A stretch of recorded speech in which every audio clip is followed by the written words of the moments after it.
Pues bienvenidos al coloquio del día de hoy. Es un placer presentarles al maestro José Tolosa Sánchez, quien el día de hoy nos va a platicar pues, de las experiencias de docencia e investigación educativa entre el ICAT, con el grupo del maestro Antonio Domínguez y la FES Iztacala, que es de donde nos visita.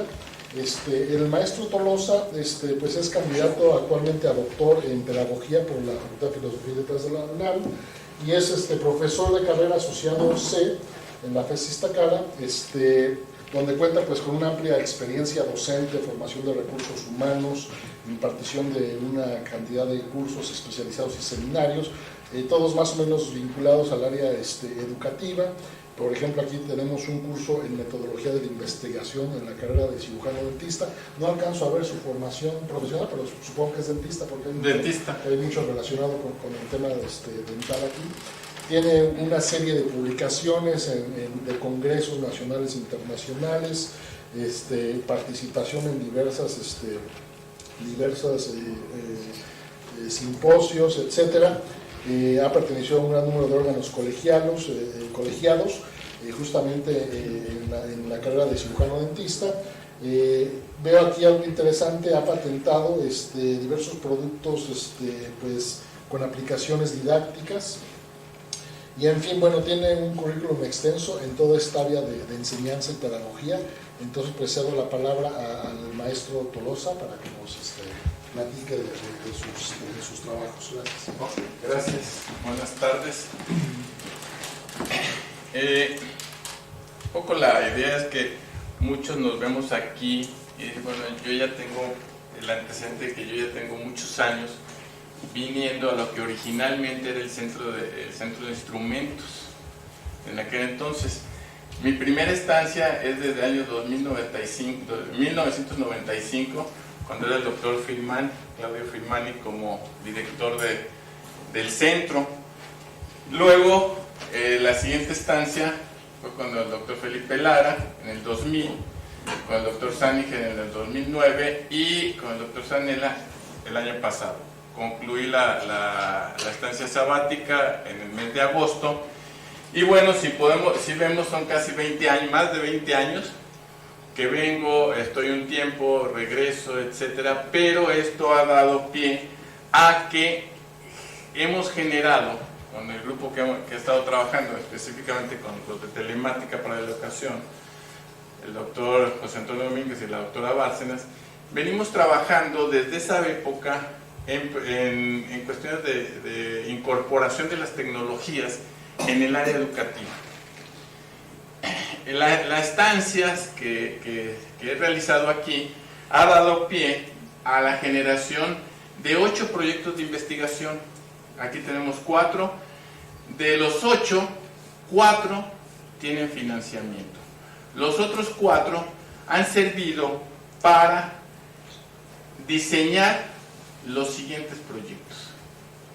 Estos 4 que no han tenido financiamiento han sido aquí en la dependencia, en el instituto, junto con profesores de Iztacala, y bueno, nos ha dado la pauta a generar de 8 proyectos en estos 20 años, 4 con financiamiento por parte de la UNAM por PAPIME y 4 con los recursos que cada entidad tiene en este caso. Bien, de todos estos proyectos se generaron 11 productos. Se oye poquito 11 productos, pero si lo dividimos entre 20 años, pues estamos hablando como de medio producto, o un producto cada 2 años, que va enfocado a la educación, básicamente. El primer proyecto se llama Instrumenta. Es donde realmente nosotros empezamos a hacer los pininos en la incorporación de las tecnologías en el área de la salud, porque yo soy de origen, soy cirujano dentista, mi maestría es en investigación en servicios de salud y ahorita estoy terminando el doctorado en pedagogía, porque bueno, pues si ando en educación yo creo que ya lo tengo que cerrar en la pedagogía. Entonces, cuando nos metimos a incorporar estas tecnologías, el primer proyecto se llama Instrumenta, que es el desarrollo de un manual de prácticas del módulo de instrumentación computación, en aquel entonces así se llamaba la asignatura. Este producto está desarrollado bajo el concepto del hipertexto. Muchos van a decir, el hipertexto, pues sí, pero en aquel entonces, que estamos hablando de 2003, apenas iniciaba. Y el primer producto, este es la pantalla de inicio, tiene una característica que se sobresale cuando yo paso el cursor, sobresale la práctica que nosotros queremos visualizar, y bueno, le doy clic, y en este caso tomé la parte de microscopía, estaba conformado con este menú, estaba en la parte aquí, lo pasaba yo aquí y se despliega, y entonces yo elijo la opción que quiero consultar. Elegí la parte de recursos porque en ese entonces era muy novedoso de que si yo pasaba el cursor aquí me aparecía la imagen, si pasaba por aquí aparecía el papel seda, el aceite de inmersión, etcétera, etcétera. Todos estos elementos eran para facilitarle al estudiante el aprendizaje, que sea más amigable. El estudiante tiene un manual de prácticas impreso, pero bueno, pues es en blanco y negro, etcétera, y aquí nos daba más versatilidad, más amigable. Bien, pasó el tiempo, este proyecto lo terminamos en el 2006. Estuvimos haciendo un proceso de evaluación, qué estaba pasando con los estudiantes, estaba sirviendo, no estaba sirviendo. Y dentro de la literatura encontramos algo que nos llamó la atención, los objetos de aprendizaje. Estos iban enfocados específicamente a determinadas áreas, conceptos del temario del curso. Entonces nos dimos a la tarea de ver en qué consistían. Además, dice, el objeto de aprendizaje es cualquier recurso digital que pueda ser reusado como soporte para el aprendizaje. Como nosotros tenemos un curso, ese curso se está replicando. Entonces, al generar material para el curso, lo estamos reusando y lo estamos perfeccionando dependiendo de las observaciones que nos hagan los estudiantes. Esto es muy importante, la participación de los estudiantes. Bien, el siguiente proyecto que se desarrolló, que también fue un proyecto PAPIME, es el de los objetos de aprendizaje. Se desarrollaron 7 objetos de aprendizaje. Bien, si ustedes observan, 4 o los 5 están relacionados con ¿qué? Con el área de la investigación. ¿Por qué? Porque el módulo en el que estamos trabajando en aquel entonces era básicamente de aspectos metodológicos, incorporando cuestiones del área de la salud, que eran estos 2. Entonces, de los objetos de aprendizaje, los tenemos, estos son 4, ¿sí? Biometría hemática, componentes de la investigación, control de infecciones y antecedentes para la investigación. Estadística descriptiva, estadística inferencial y el informe de las actividades que desarrollaron en su proyecto de investigación. Les pongo un ejemplo, el de caso de biometría hemática. Entra uno al objeto de aprendizaje, esta es la pantalla de inicio. Este objeto tenemos 6 elementos en el cual el alumno, lo primero es la presentación del objeto, en qué consiste, qué es lo que se va a hacer, los antecedentes del concepto de biometría hemática, los recursos con los que va a contar para la práctica, y esa práctica se divide, o la biometría hemática se divide en 2 aspectos, que es fórmula roja y fórmula blanca. Fórmula roja se refiere a lo que son los eritrocitos, y fórmula blanca que se refiere a los leucocitos. Pero para yo poder estudiar esto, el alumno requiere obtener la muestra. ¿Qué tiene que hacer? Va a hacer una punción venosa, se le va a enseñar y la va a realizar. Entonces, en este objeto, ¿qué sucede? Se le da toda la instrucción, todos los recursos que quieran, y con un video, estos son videos, se hace la punción. Desde que coloca la aguja, la introduce en la vena, etcétera, y todo. Lo va observando el estudiante. ¿Cuál es la ventaja de esto? Yo creo que todos tuvieron prácticas y cuando le decía al profesor, vénganse para enseñarles cómo se usa algo de ingeniería, digamos, que los juntaban ahí en la mesa del laboratorio y se venían todos. Entonces aquí ya obviamos este trabajo. Entonces, ya el estudiante sabe cómo lo tiene que hacer, e inclusive esto, como se encuentra en la red, lo podemos proyectar. Bien. Ahora, con respecto a la parte, le puse un ejemplo de fórmula blanca, dice recuento total de leucocitos y recuento diferencial de leucocitos. Al darle aquí clic, sucede que se despliega en un PDF toda esta información. ¿Qué característica tiene? Que esta información que está en la red la puede descargar en un PDF o imprimirla directamente y queda como un archivo, como un portafolio digital, que ya desde ese entonces empezamos visualizando estas opciones de generar portafolios para que los alumnos guarden toda su información. Aquí en la parte práctica, donde se le da todos los pasos que debe de seguir, cómo debe de ser la pipeta, cómo la debe de succionar, cómo la debe de agitar, etcétera, etcétera. Entonces todo eso viene desglosado. Aunado a esto, nosotros pensamos, bueno, ¿qué necesitamos? Ver si el alumno está aprendiendo o no está aprendiendo. Tenemos una parte de evaluación. Esta parte de evaluación consiste en un cuestionario de 10 preguntas. El alumno puede señalar cualquiera de estas opciones, ¿sí? Y al terminar le pone aquí evaluar. Le van a decir cuál es correcta y cuál está en el error.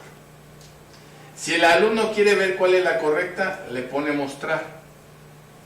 Si yo logro que el alumno maneje esta información, me doy por bien servido, porque son los elementos necesarios para la realización de la práctica y de la actividad que estamos realizando. Aquí es para limpiar, o sea, ponerlo en ceros y volver a trabajar.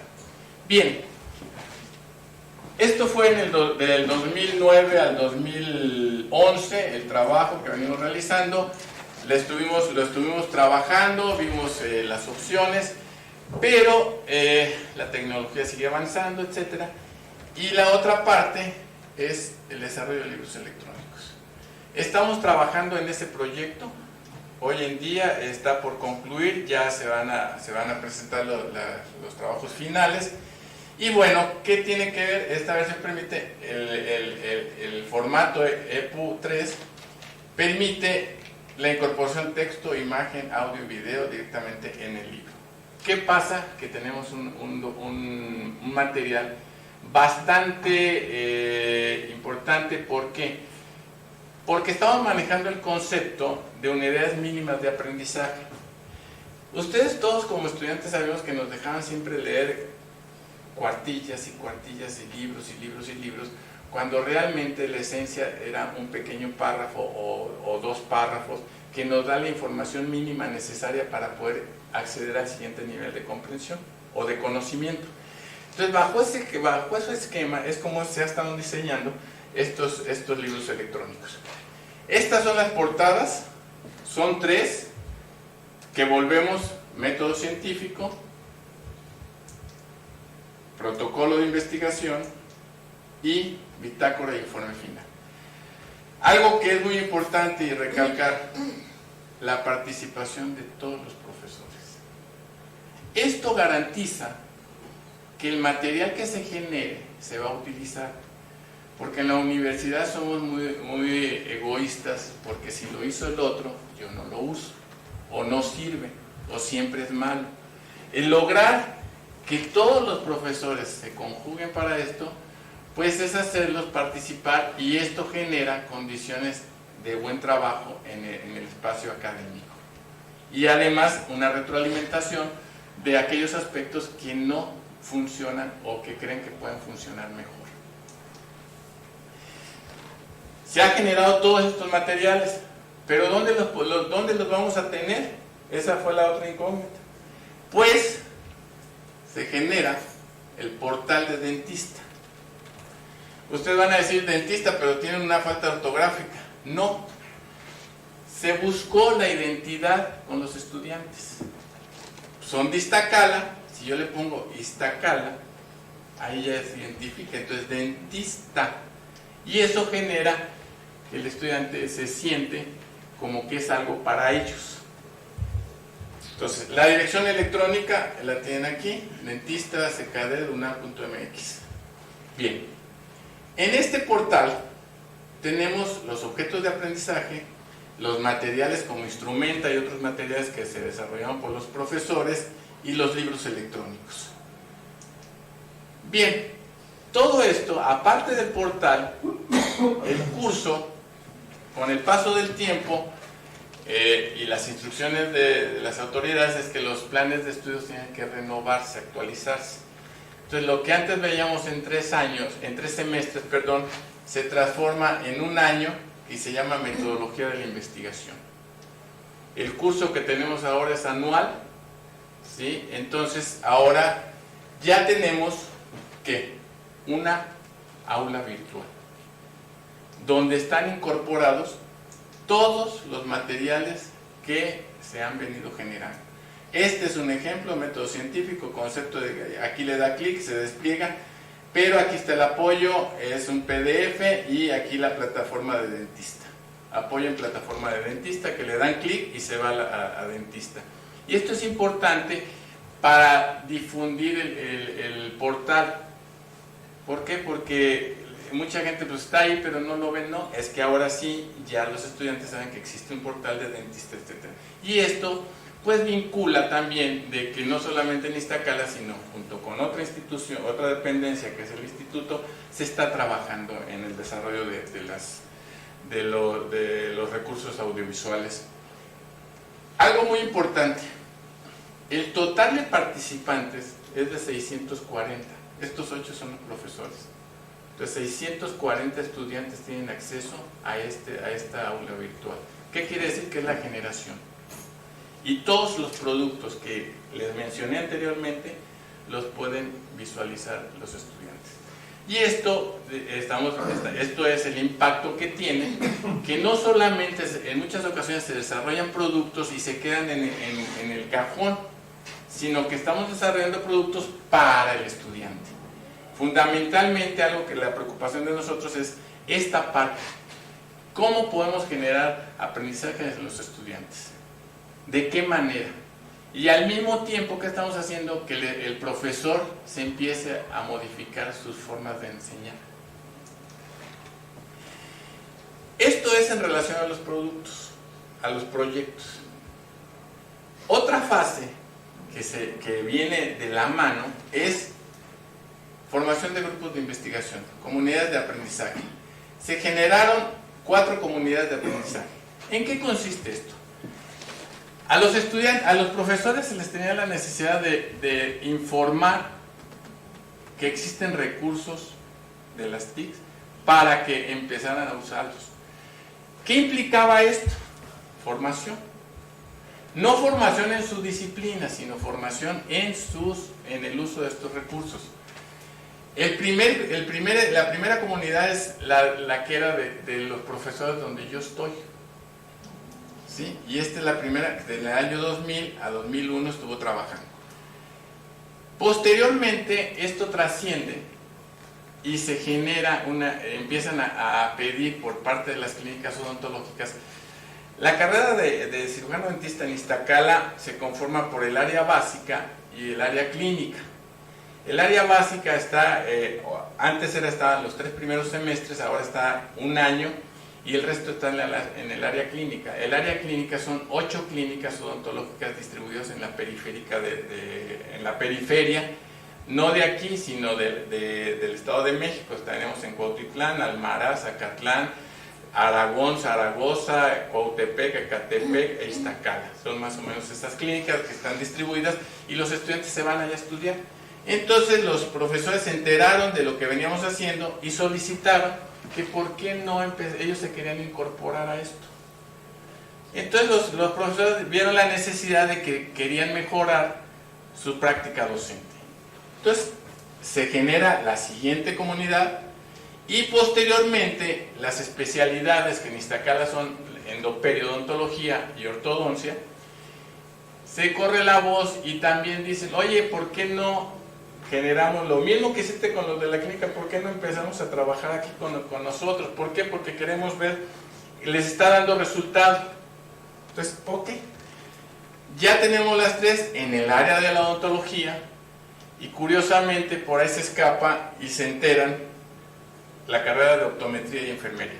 Iztacal está conformada por 6 carreras: medicina, odontología, biología, psicología, enfermería y optometría.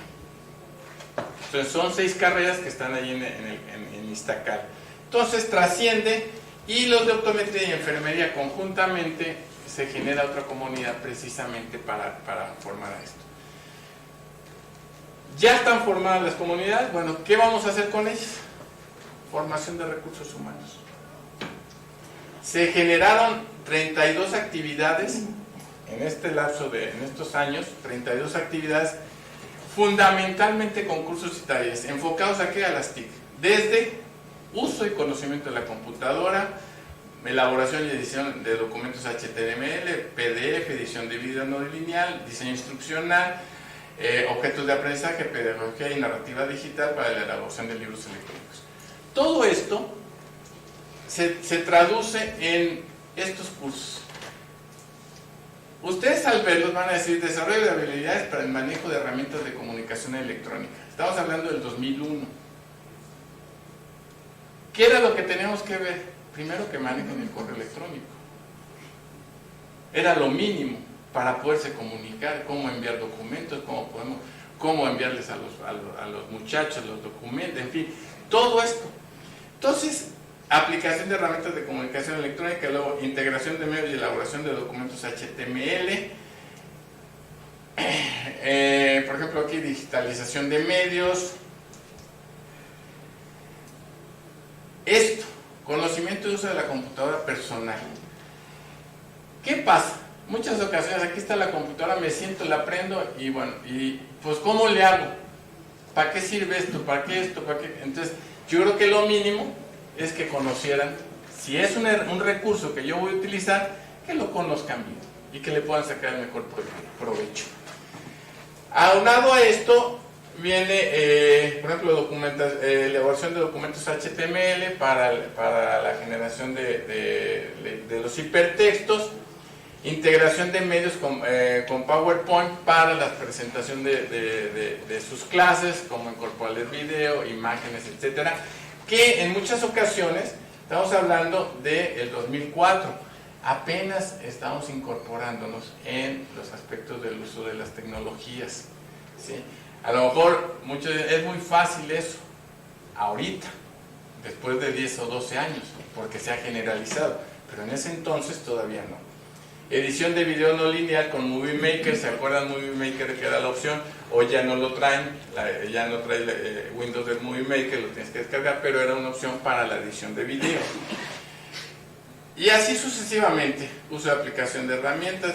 En muchas ocasiones estos cursos se repiten por las comunidades, porque había que darles también a las comunidades cada uno de estos procesos de formación. El Photoshop, que esa es una herramienta que ha servido mucho, aunque ahora lo han sustituido por el Paint, y ya es mucho más fácil, menos complicado, y lo trae, y todo el mundo lo trae, y todas las computadoras lo traen. Los últimos cursos fueron el año pasado. Fueron fundamentos para la incorporación de la tecnología multimedia en el desarrollo de contenidos, pedagogía y narrativa digital para la elaboración de libros electrónicos y elaboración de libros electrónicos con software de uso comercial y de acceso libre. Ahora sí, llegamos a esta otra parte, donde los cursos son a través de la plataforma que tenemos en Iztacal, para cursos. Y este curso, precisamente, es el que nos abrió. Aquí está la pantalla del curso. Este es el curso, esta es la plataforma, cursos.iztacala.unam.mx. Aquí es para el módulo de relación y control. Este es el que hicimos, biología bucal, y en fin hay otros cursos aquí. Esta es la pantalla de inicio de aspectos tecnopedagógicos para el diseño y desarrollo de libros electrónicos. Entonces, esto es lo que a grosso modo hemos venido haciendo allá. Aunado a esto, en el módulo en donde yo estaba, antes de la modificación, eran tres módulos o asignaturas: instrumentación, laboratorio 1 y laboratorio 2. Ustedes se dan cuenta que se habla mucho de metodología. Entonces, la instrumentación es las bases metodológicas y con incorporación de conocimientos del área de la salud.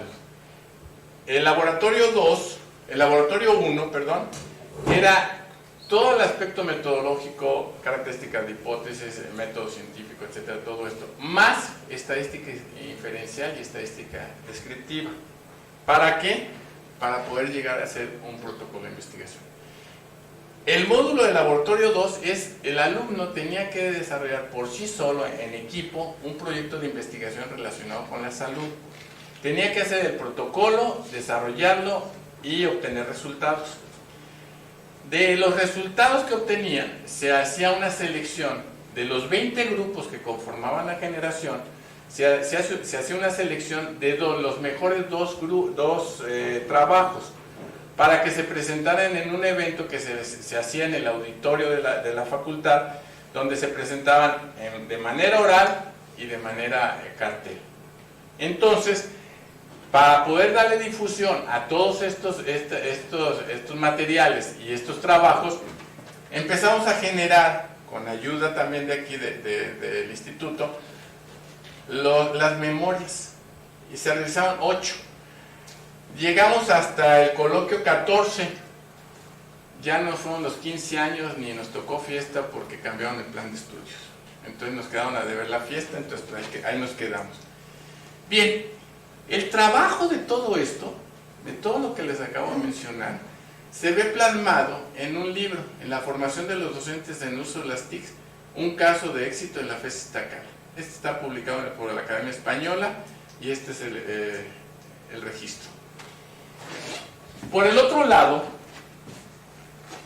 pues todo este trabajo se puede documentar, y lo hemos documentado, y hemos hecho participación en diferentes congresos internacionales. Aquí está en el Congreso Internacional de Educación y Aprendizaje del año pasado en Milán, luego el Congreso Internacional sobre Educación y Aprendizaje en Vancouver, luego Congreso Iberoamericano en Guatemala, SOMI, luego el Congreso Internacional de Nuevas Tendencias en Humanidades en Vancouver también, y así sucesivamente. Tenemos en Virtual Educa en Perú, aquí en México en SOMESE, en Tuxtla Gutiérrez, en Santo Domingo, en Virtual Educa de Santo Domingo, SOMESE en Monterrey, Morelia, Virtual Educa en España, en Bilbao. O sea, todo esto son congresos que tienen que ver con la parte tecnológica, toda la incorporación de las tecnologías en la educación. De ahí que sean muy específicos, ¿sí? SOMESE y, bueno, otra vez Virtual Educa en la Ciudad de México, Puebla, en fin, ¿sí? Aguascalientes y Zacatecas. En congresos nacionales tenemos en SOMI, en Acapulco, en SOMI en Mérida, en Monterrey, el Congreso Latinoamericano Multimedia en la Facultad de Economía, SOMI también, y luego el primer Congreso sobre la Investigación en Facultades y Escuelas de la UNAM en el 2005, también en SOMI, y bueno, el Coloquio de Investigación de la Facultad de allá de Iztacala en el 2003, en Querétaro y en Universo, en el Coloquio de Desarrollo de Multimedias en el año 2001, SOMI y SOMI. Todo esto es el resultado de, creo que de estos 20 y tantos años que yo he estado aquí participando, y que gracias a esto creo que hemos contribuido un poquito al aprendizaje significativo a los estudiantes. Los hemos incorporado al uso de las tecnologías, y hoy en día Iztacala tiene el proyecto que para el próximo año va a ser Wi-Fi toda Iztacala. Hagan de cuenta como que están en el Zócalo. Hay un proyecto que ya está andado un poco. Entonces esto nos va a facilitar que los estudiantes Ya hicimos un estudio, la mayoría de los estudiantes tienen smartphone que a veces son mejores que los que traemos nosotros, y además tienen la cuestión de datos, o sea, tienen el paquete de datos entonces ya podemos exigirle a los estudiantes que se consulten todo esto a través de la página o accedan al aula virtual en el aula, y eso nos facilita. ¿En qué sentido? Hoy en día la educación está cambiando. Yo siempre digo, los alumnos ni nos ven ni nos oyen, están de cuerpo presente, porque tienen algo que les llama más la atención, el celular. Y que cada vez, o sea, están con el celular y ni nos ven ni nos oyen. Entonces, ¿qué tenemos que hacer nosotros? Pues agarras el celular y ahora me haces esto, me lo buscas, haces esto, lo descargas y lo vemos. Entonces tenemos que empezar a cambiar. ¿Y cómo? Que el alumno ahora sea la parte sustantiva del proceso de aprendizaje. Lo que se llama hoy en día el aprendizaje invertido. ¿Sí? Le damos todo el material, llegamos al aula, ya no tenemos que repetir lo que viene en los libros, sino discutimos lo que ya vieron. Y eso enriquece más. Algo que nosotros hacemos mucho y es parte de las actividades que están en la plataforma del aula virtual, es por ejemplo la generación de mapas conceptuales. Yo a veces a los estudiantes les digo, hagan el mapa conceptual porque ustedes lo hacían desde hace mucho y todos los hemos hecho. Los famosos acordeones, pero acá los vamos a sistematizar, a darle cómo debe construir un mapa conceptual. Y esto nos ayuda a que los índices de aprendizaje mejoren, el rendimiento escolar.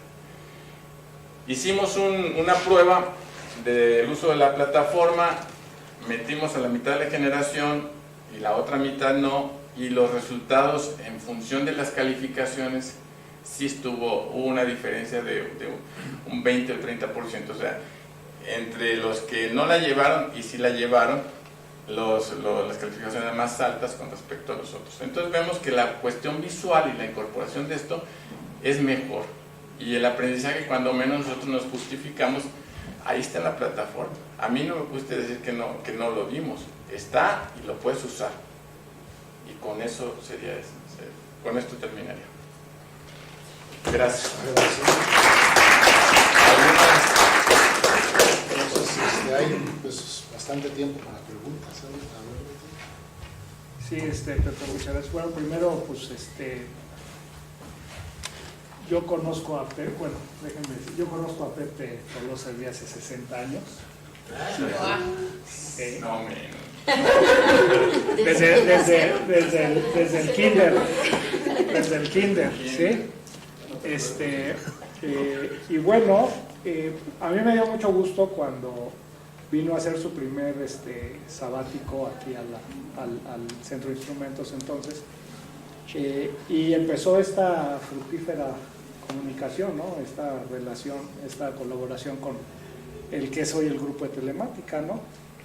Y bueno, ahí están plasmados los resultados, lo cual pues significa que también ahora el ICAT, como ya que somos, pues contribuye, digamos, a través de estas colaboraciones también de manera importante con el proceso de enseñanza-aprendizaje en las escuelas, ¿no? Incluso escuelas que no necesariamente tienen que ver con nuestras disciplinas que están orientadas en otra dirección, estas son más bien del área de la salud, ¿no?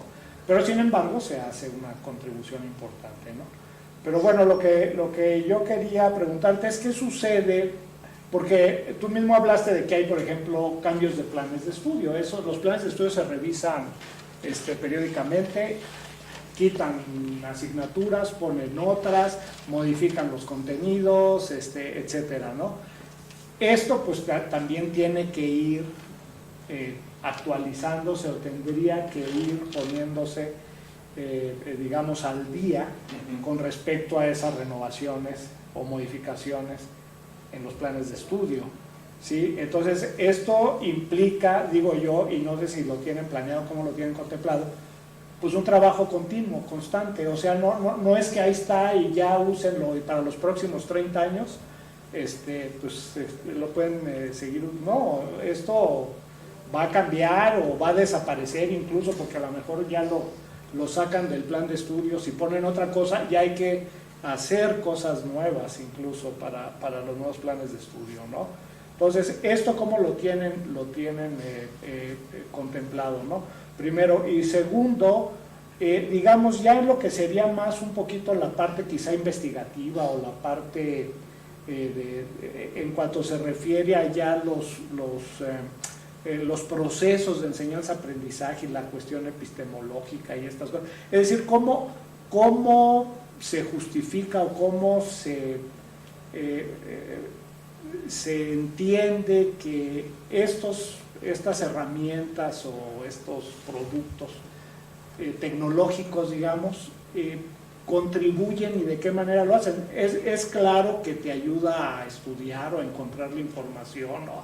Pero digamos, no hay algo más de base así de cuestión pedagógica, digamos, en la cual se sustente el discurso de decir, ahora hay recursos tecnológicos y todo tiene que hacerse con recursos tecnológicos, si no el proceso de enseñanza-aprendizaje está condenado al fracaso, ¿no? ¿Sí? No sé qué nos puedas comentar sobre esto, ¿no? Bueno, el primero, ¿qué pasa con el cambio de planes de estudio? En el caso de nosotros, las adecuaciones se hicieron de un programa de 3 semestres, se transformó en uno. ¿Qué sucede?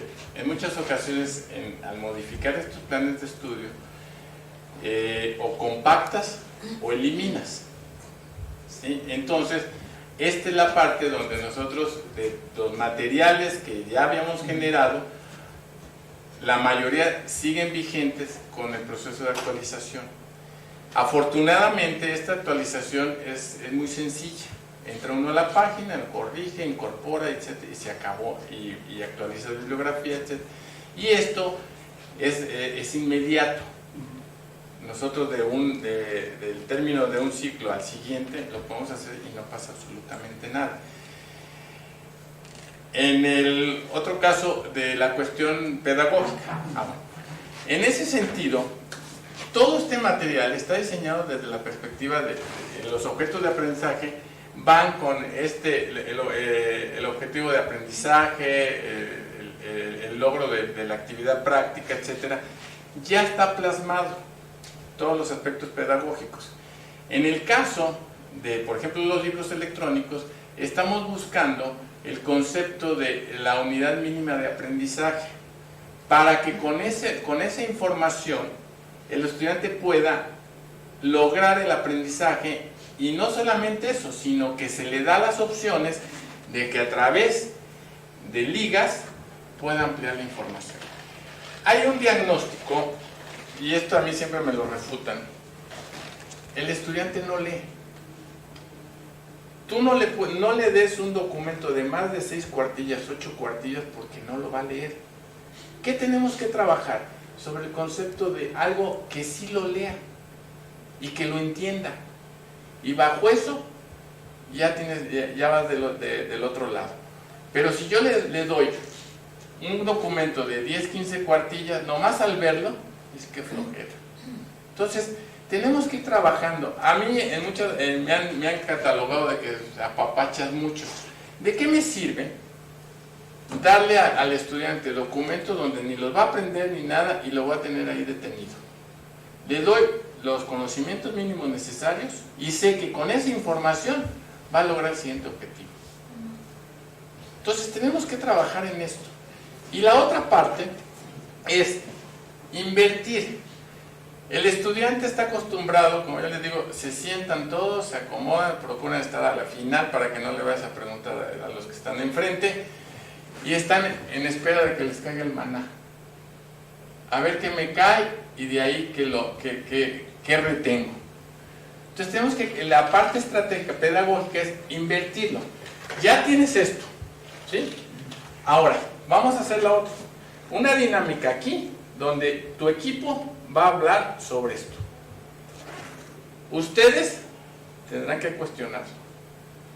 O sea, el espacio áulico se convierte en espacio de discusión. Yo no necesito que me repitan la información. Lo que yo necesito es que entiendan la información y qué podemos obtener de esa información. Ese es el cambio de estrategia, esa es la parte pedagógica, donde el alumno ya forma parte del proceso de aprendizaje. O sea, es lo que decimos mucho, centrado en el estudiante.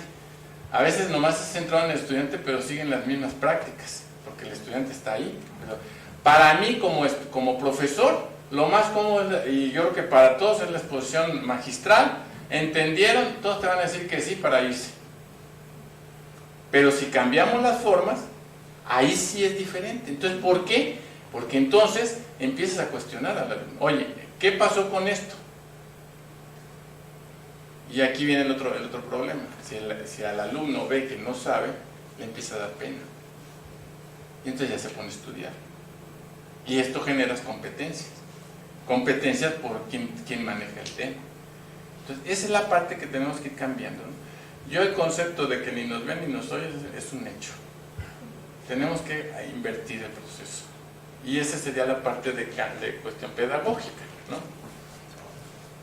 Para complementar un poquito la respuesta del doctor a la pregunta del ingeniero Ruiz sobre qué bases pedagógicas. El doctor no lo mencionó en esta ocasión, pero cada uno de los proyectos generalmente va asociados a trabajos de investigación que empatan con nuestros proyectos de tesis. Ejemplo, uno de los proyectos de formación de docentes tuvo que ver directamente con mi tesis de maestría, justamente en la época que estamos trabajando con los profesores.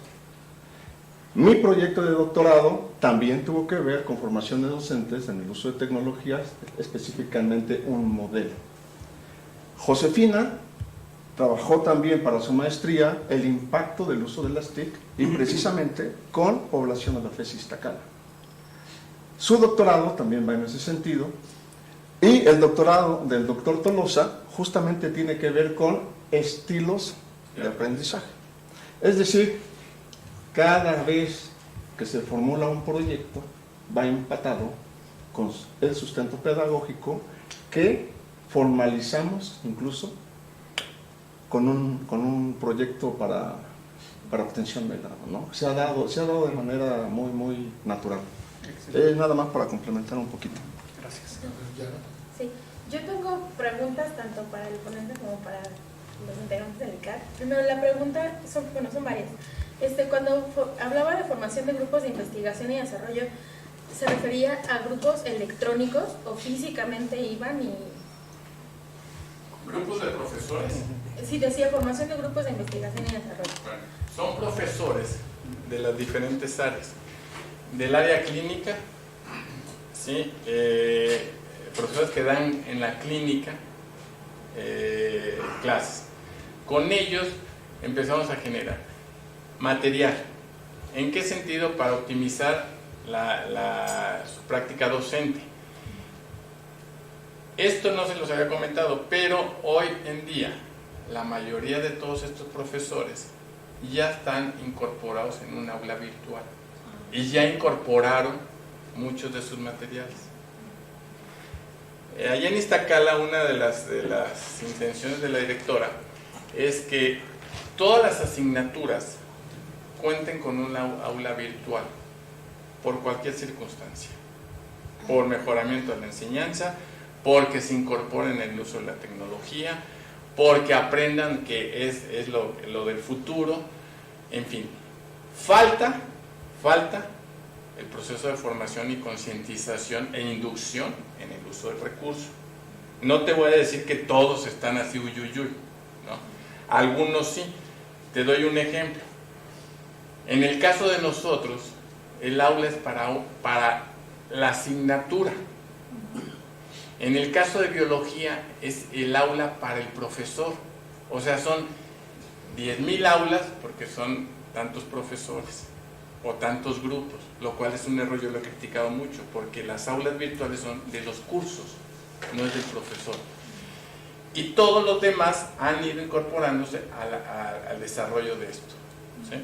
Y bueno, bajo ese mismo bemol, usted mencionó que los alumnos que habían podido tener acceso a este material habían mejorado significativamente entre un 20 y 30%.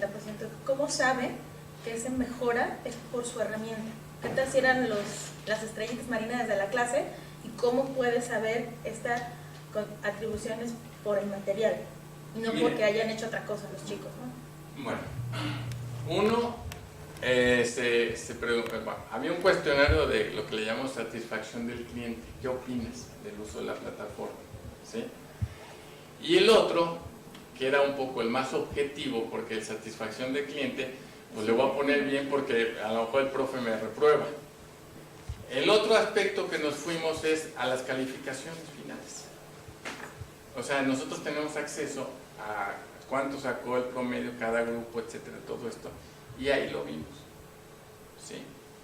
¿Cómo había diferencias? Te doy un ejemplo. El índice de reprobados era mayor en el que no usaron la plataforma con respecto a los que sí la usaron. Ya nomás con eso es bueno. Pudo haber influido. ¿Sí?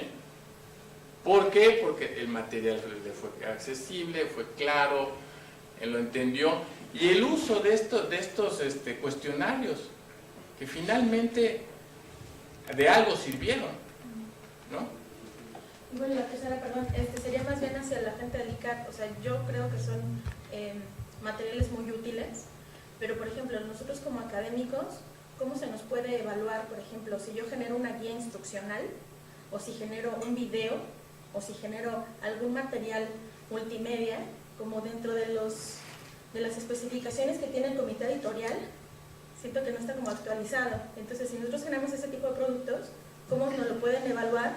Porque si no es nota de curso o si no es manual de laboratorio, pues ya no te cuenta como producto. Entonces allí no sé si esto se está tomando en cuenta para actualizar pues la manera de evaluar los productos que como académico generas. Nomás dejan contestar. Al principio, nosotros teníamos ese problema, que esto no valía nada. Entonces, dijimos, tiene futuro. Hoy todo esto que hemos hecho ya está reconocido.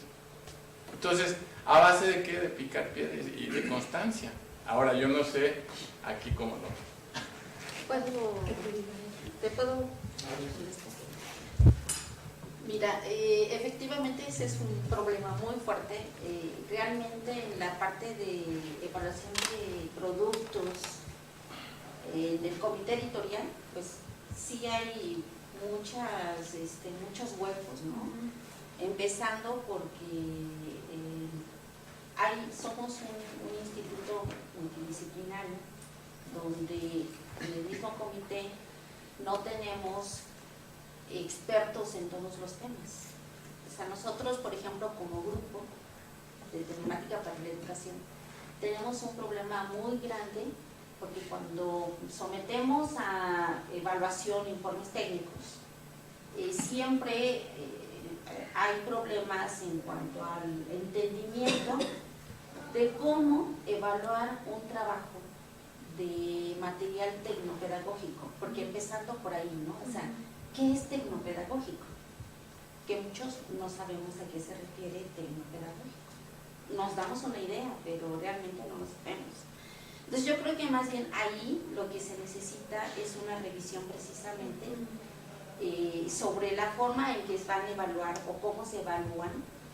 Ha habido muchas por ahí propuestas de qué manera se tiene que evaluar. Incluso esto ya se está haciendo como la revisión en consejo interno. Alguna vez yo comenté, estando en consejo interno, pues que necesitaríamos un experto de cada tema o simplemente en el comité editorial evaluar, no el contenido, porque el contenido yo no puedo decir que una persona que es experta en óptica puede evaluar un trabajo de tecnología educativa, ¿no? O puede evaluar un trabajo de acústica. Entonces sí es una gran problemática sobre eso. Yo creo que sí se tiene que trabajar sobre una forma de evaluación y esa es una cuestión por parte del comité. La otra parte es también la evaluación de estos productos, cómo se evalúan. En el caso de la parte, por ejemplo, el impacto, que es lo que una de las cosas que yo hice precisamente en mi tesis de maestría es cómo se impacta en el estudiante, y es así como repetir un poquito y regresar a lo que decía el doctor Tolosa, es siempre generalmente cuando se hace un proyecto de investigación en el caso del área de las humanidades educativas, tecnología educativa, tenemos un grupo control, un grupo muestra. Sobre ese grupo nosotros trabajamos en un semestre y tenemos la ventaja en Iztacala y en otros grupos, porque hemos extendido, digamos que la red, no solamente a escuelas Iztacala, sino a otras escuelas de la misma universidad, donde los profesores se han incorporado a los proyectos. Entonces ellos tienen continuidad con los estudiantes. Si tienen ese control de un semestre un estudiante y al siguiente semestre tienen el mismo grupo, ellos no tienen ningún problema en que se evalúe el mismo producto con otro grupo que sigue, y entonces ahí ya realmente estás haciendo una evaluación del impacto sobre el aprendizaje que se refleja en el rendimiento escolar. O sea, ahí no hay vuelta de hoja. Ahí es donde se está evaluando perfectamente si los estudiantes están obteniendo un mejor aprendizaje por el uso del recurso que se está ocupando. Y es lo que se ha encontrado, que efectivamente sí se ha hecho una mejora en el rendimiento escolar. Y por otra parte, pues en cuanto a la evaluación de los productos, pues ahí en el ICAT tendríamos que trabajar, no tanto a lo mejor como comité, sino incluso como una misma parte de producción de los materiales que desarrollamos los académicos en el instituto. Una propuesta a lo mejor por medio del colegio. Ya, así son. Casi me olvidaron, pero nada más quisiera, el último comentario que estabas haciendo ahorita sobre el problema de la evaluación. Fernando Gamboa tenía procesos muy estructurados de cómo evaluar tanto el proceso de cómo es la interfaz, como el trabajo que estaban realizando los chavos con respecto al software. Entonces yo creo que ahí hay un camino ya muy andado. Sí. O sea, Fernando lleva haciendo esto desde que llegó aquí. Y seguramente con el aula del futuro ha tenido cerros de experiencia de cómo resolver ese asunto. Entonces yo creo que ahí valdría la pena tomar ese tipo de experiencia que ya es larga para poder actualizar estas cosas. Yo creo que Fernando sería un muy buen personaje tras de esto. La otra, que ya es un poco más para usted, es que hay una parte que me preocupa de todo esto. Ya sé que me parezco a Pérez Silva, pero yo soy lento. No lo dices. Sí. No soy de los lados. No, tenía que haber dicho, cuidado. La aproximación del estudiante al profesor, por supuesto que cambia cuando tienes un profesor que está delegando parte de sus funciones clásicas, no estoy diciendo que esté mal, a partes de la tecnología, ¿no? O sea, ya no es, te voy a leer el libro, ya no voy a hacerte el esquema yo, ahí está el esquema en la red, bájalo, velo, analízalo, etcétera, etcétera. Sin embargo, yo cuando estábamos en esto, hace rato que no estoy en esto, pero bueno, estábamos muy metidos en esto, llegábamos a la conclusión de que de repente se lo poníamos muy barato, ¿no? Con este asunto de los índices que uno podía entender que eran índices de reprobación, y cómo estaban tus campanas de Gauss cargadas hacia algún lado, ¿no? hacia el 10 o hacia el 0, llegábamos a la conclusión de que el chavo se la poníamos más fácil a la hora de estar haciendo las cosas. No me refiero en el sentido conceptual, me refiero en el sentido metodológico de la enseñanza. Nosotros llegamos a la conclusión de que lo que había que hacer era volver al contenido grueso, pero utilizando un proceso de seducción. O sea, en vez de decirle, ahí te va la cátedra formal, ¿no? Manejársela de tal manera como si fuera un juego, como si fuera una experiencia mucho más lúdica, donde el tipo no se sintiera tan presionado de que el profesor está dictando cátedra, no sé qué, pero al final le dirían, lo estabas haciendo en esos términos, y resultaba más interesante, sobre todo en su construcción del lenguaje. Yo hoy veo, por ejemplo, a todos los chavos que vienen a hacer doctorado, que platico mucho con ellos, etcétera, etcétera, y su capacidad de estructurar el lenguaje en español verdaderamente es triste. Y si siguiéramos lo que los cognitivos dicen, para aprender a pensar hay que aprender a hablar, ¿no? Estructurar las ideas es un proceso de hablar interno, por lo menos lo que decía Chomsky. Podemos estar o no de acuerdo con él. La pregunta que habría que hacer es, ¿nos estamos viendo a dónde jala la gente para ponernos delante de ellos y liderarlos? ¿O los estamos llevando a donde nosotros sabemos que deben llegar? Porque yo lo que veo es el deterioro completo de la estructura de educación, incluso a nivel licenciatura. Nunca he trabajado con gente que sale de odontología de ustedes, pero sí he visto gente que sale de la Facultad de Ingeniería con muy buena calificación, haciendo tesis, etcétera, etcétera, y salen hechos unos pencos a pesar de haber tenido todos los recursos disponibles a su disposición, ¿no? O sea, acaban leyendo las cosas en la Wikipedia, ¿no? Que te la resumen en 2 páginas, y en un seminario, pues claro, si ya el chavo más o menos está abusado en cómo darte a tole con el dedo, pues la discusión se puede ir, ¿no? O sea, en filosofía nos pasaba mucho eso. Y había profesores que de plano tenían que volverse dictadores para que el chavo dejara de echar discursos babosos sobre algo que no había leído. Pero que podía sacarse de la manga el asunto porque no eran listos, o sea, no es que fuera tonto, es que tenía flojera. Entonces, esta cosa de ponérsela más barato o seducirlo, en tu experiencia, ¿aplicaron la seducción? ¿Aplicaron la parte dura de la educación seduciendo? ¿O renunciaron de inmediato a eso y se fueron a esta otra cosa? Uno, son alumnos de primer año, o sea, van ingresando a la universidad, nada más para que. Es la parte de seducción. Si tú te das cuenta, nosotros ya tenemos una experiencia de que regularmente al muchacho le dices, tienes que hacer algo. ¿Cómo? La primera pregunta es, ¿cómo?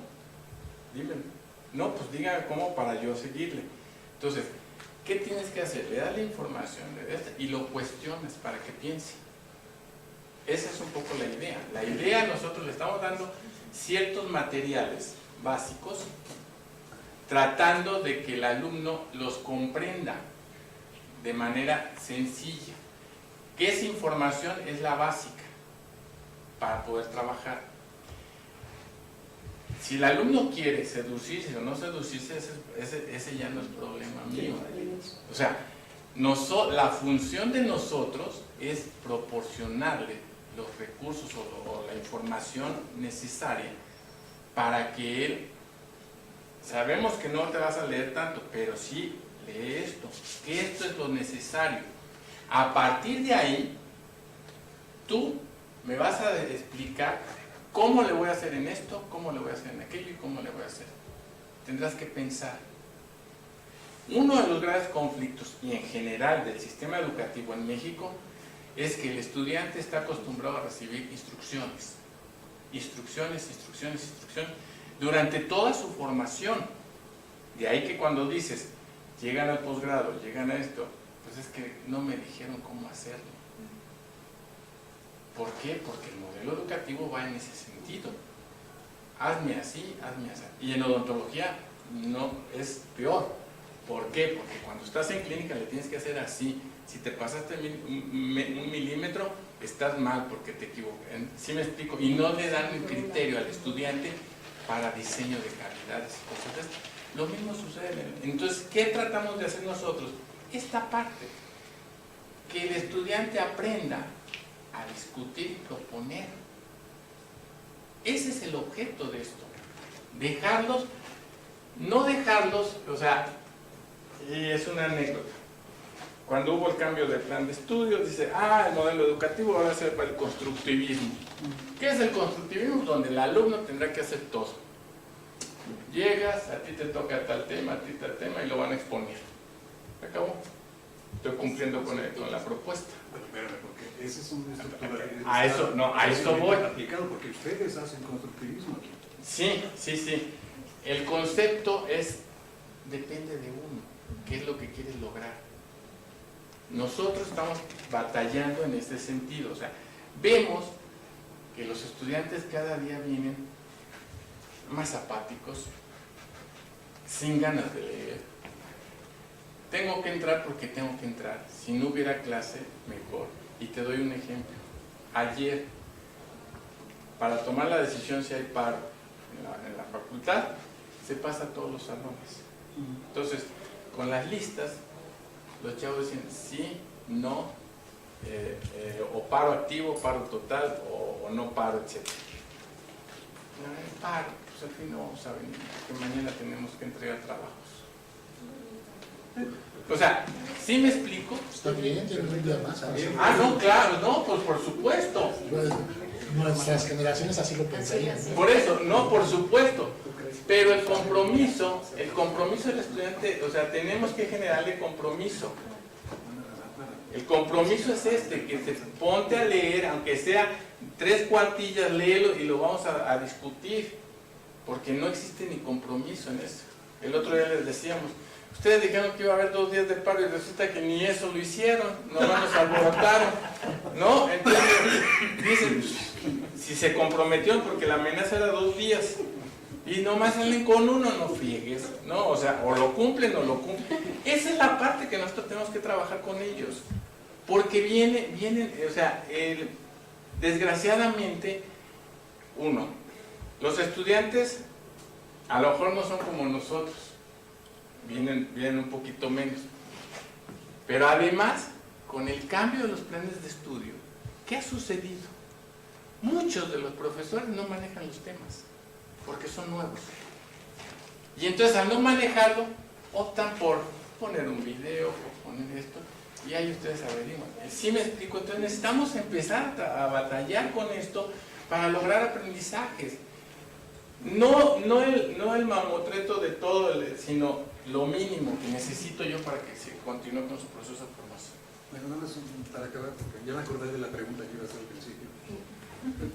Yo siempre entendí que cuando estabas aventando un rollo de estos nuevo, donde hay métodos nuevos, hay formas nuevas de presentar la información, hay cosas que tienes que ajustar, nosotros teníamos la experiencia de enciclomedia, ¿no? Que los maestros de repente tenían que preparar la clase. Maestros que tenían dando clase 30 años, tenían que aprender a preparar clase. Y eso fue el golpe de gracia del sistema, ¿no? El peor enemigo, yo siempre lo dije, el peor enemigo de una cosa de estas de educación es el profesor, porque le vamos a cambiar todo. Lo vamos a sacar de su zona de confort y lo vamos a meter en un libro. ¿Cómo les está yendo a ustedes con esto? Digo, estamos hablando hace 5 años que yo no sé nada de esto, entonces a lo mejor pasó algo. ¿Cómo nos está yendo a quién? ¿A los profesores? A ustedes que están haciendo estos sistemas con respecto a la respuesta que tienen de los profesores de grupo. Mira, ¿se están actuando correctamente o están, como dices tú, pues ponen el video y ya todo el mundo se va a tomar el café?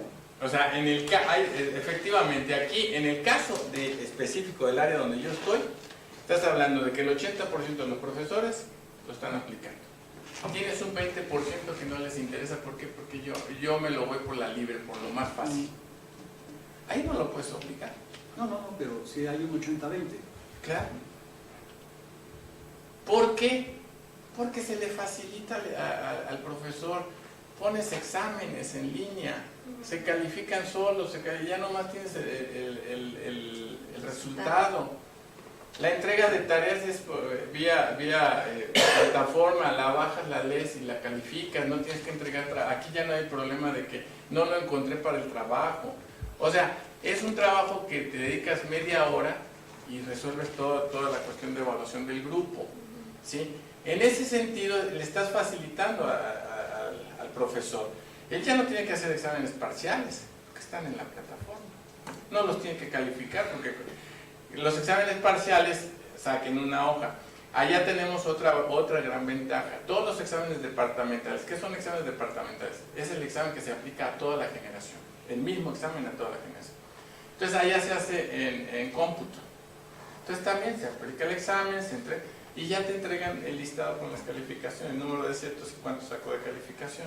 Entonces todo esto está muy simplificado. Entonces cuando tú te pones a hacer actividades complementarias para la cuestión formativa, como tareas y todo eso, pues hay que tener las cosas también que se te faciliten a ti, porque luego ¿qué hacen? ¿O qué hacían? Los que caigan en la silla pasan y los que no, pues ni modo, ¿no? O nunca los lees los trabajos, se los pides y nomás pones entregado. Que esa es una práctica muy... Entonces, ¿cómo nos va? Yo siento que ahí nos va. Que estamos picando piedra, estamos picando piedra. Lo único que sí te puedo decir que esta aula es de las mejores que hay en Iztacala, porque llevo años trabajando sobre ella. Yo la administro. Hay un departamento de aulas, ¿sí?, en donde el administrador soy yo. Yo no me meto en programación ni nada, o sea, yo de eso no sé nada, pero de manejo de aula, yo la administro, no inscribo alumnos. ¿Por qué? Porque allá tienen una cosa que jalan a los alumnos de la base de datos de servicios escolares y le incorporan. Entonces yo le digo, necesito que me inscribas a estos alumnos de tal grupo, de tal asignatura. Yo incorporo a los profesores y les doy privilegios. O sea, hay profesores sin privilegios y hay profesores que sí pueden hacer modificaciones. ¿Quiénes? Los que trabajamos juntos. Los que no quieren trabajar, pues no más que sean a la plataforma. Esa mi pregunta es, ¿quién administraba esto? Y porque me quedaba como claro que esto está vivo. Porque pasa los que se llevan el sistema. Porque estás en el sistema y porque tienes el apoyo. Entonces, falta el tercer apoyo. O sea, una es la generación de contenidos, cómo hacerlo, toda la parte pedagógica que está de la mano, y la política de la misma dependencia. O sea, la dirección, lo dijiste en tu plática, la dirección está fomentando esto. Y entonces el tercer componente es el manejo. Toda esta parte del cómputo, que se supone que debe de haber acceso, debe de ser suficiente, y toda esta parte que acabas de comentar de la administración. ¿Qué pasa? ¿Dónde queda esa interfaz? ¿Dónde queda esa plataforma? Ya sé que te entras a Iztacala como estudiante y te dicen, mira, esta es la plataforma, toca la bola y eso. ¿Quién actualiza? Esto que dices de los softwares, todo el manejo, el hardware de eso, ¿dónde queda? Son dos cosas. Y yo creo que en esto, afortunadamente, la coincidencia del grupo telemático y todo es, bueno, algunas cuestiones técnicas ellos lo manejan, yo no sé nada de eso. Yo manejo la cuestión de contenidos, entonces nos vinculamos conjuntamente con los profesores de Iztacala, que en una ocasión vinieron acá y dijeron, no, ya no vamos allá porque está lejísimos. O sea, ¿sí ubican Iztacala? Sí, sí. Pues está pasando satélites. Sí. Pero les voy a decir, Iztacala es una facultad muy bonita, es verde toda la escuela, o sea, una cantidad de árboles y jardines muy bonitos. Y ya con eso, pues te sabes, inclusive el microclima de ahí es 2 grados menor que saliendo de Iztacala, o sea, ahí se siente frío. Entonces ya con eso ya cambié de ambiente. Bueno, 2 cosas. La parte responsable de aulas virtuales es una persona. Esa persona, yo voy con él a veces me dice, ¿sabes qué? Vamos a cambiar esto y todo, aquí está tu aula, clono la anterior, porque así le hacemos todos los años, hace una clonación, entonces yo tengo el respaldo del curso anterior y tengo el actual. Entonces de le modificamos esto, ok, perfecto. Y así. La incorporación de información o de contenidos y todo corresponde a mí. Corresponde el generar libros ahí internos, el vincular, por ejemplo, ¿qué manejamos? WebQuest. Están vinculados a la plataforma, nomás que se sale a Google Sites. ¿Qué otra cosa manejamos? El dentista también se va. Entonces, todo eso nosotros lo vamos a generar y generas ahí mismo una parte de lo que es el aula, o sea, los contenidos, y le vas poniendo los dibujitos y todas estas cosas que tú lo vas haciendo. Esto, también les voy a decir, no lo hacen los maestros. Los maestros son nada más los contenidos. ¿Quiénes hacen eso?